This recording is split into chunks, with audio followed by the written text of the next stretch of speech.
Right then, welcome to Victor Crowley Review. This will be spoiler-filled-ish, I guess. There's not all that much to spoil. It is a slasher film, but I will kind of go into a little bit of what I found exceedingly funny about this film, which kind of goes into the spoiler territory. So, for those that aren't aware of what this is the fourth entry to the Hatchet series. This one is written and directed by Adam Green, and it has cinematography from Jan Michael Lasada, and it's really good.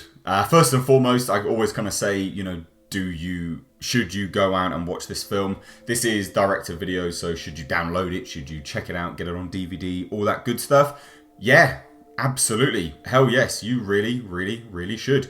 It's a good laugh. It is a horror comedy film, and I don't give ratings, but without a shadow of a doubt, I can recommend this film. I had a really, really good time with this film. Adam Green has successfully created something which is not only funny, it is gross, it has mild moments of tension, but it has some great shots as well.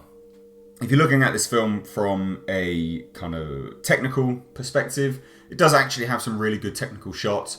It has some good cinematography, and it's overall really, really good fun. I had a great time with this film, so I can wholeheartedly recommend it. So what is the story? Well, basically we return to Victor Crowley's swamp.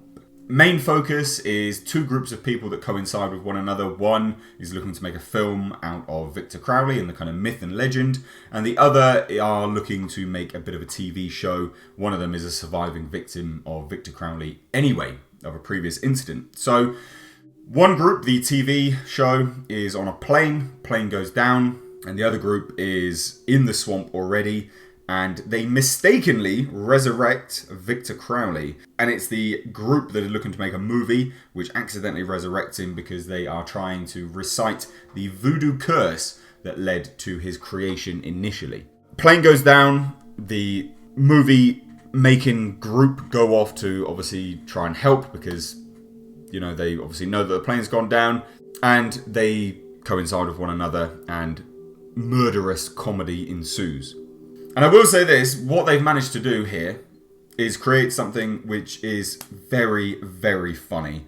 They've got some really good, inventive ways of killing people. I wouldn't say that they've never been done ever before, but just to kind of let you know, and I can't show this stuff, obviously. I don't want to because I don't want to spoil it for you, but I can't show it anyway because obviously YouTube doesn't like it. However, one woman has her arm ripped off when she's trying to make a phone call.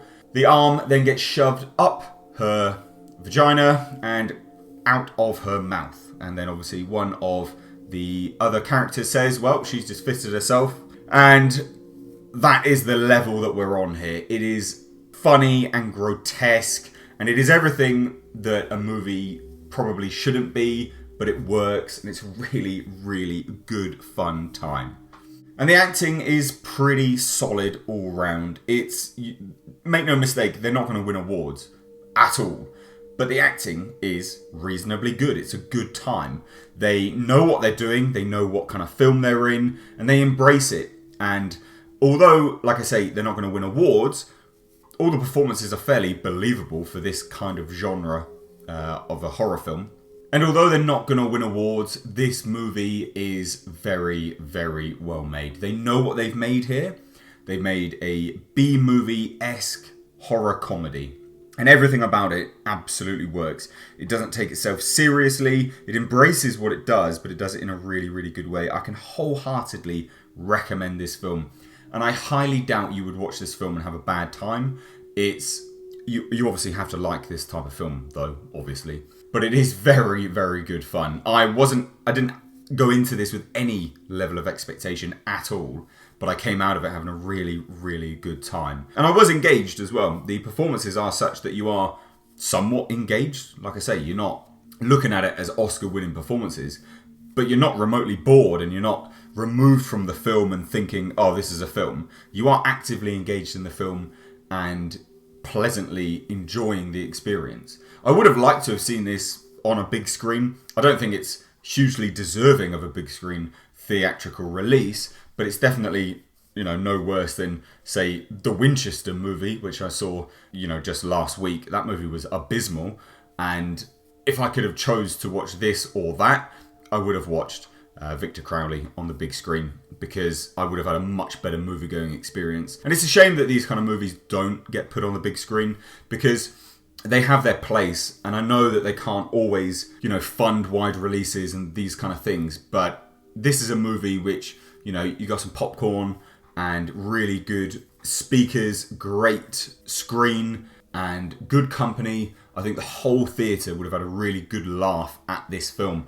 And I don't mean at the film, I mean with the film, because the film is funny and it's intentionally funny. So it's a bit of a shame that these kind of movies don't get put on wide release, but I can see why. But like I say, this over the Winchester, I would have wanted to watch this. There is a mid-credits sequence, which I'm not going to spoil for you, but you need to stick around for. That's quite good. So I did mention one inventive and comedic way that they killed someone. There are a lot of other ways that they killed people in this film, which were equally as funny. So if you like this kind of movie, I can wholeheartedly recommend it. If you're not into this kind of thing, I would still actually say give it a go, because I don't think you're going to be that disappointed. Don't take it seriously though, it's not a serious film. It is a really, really good comedy horror.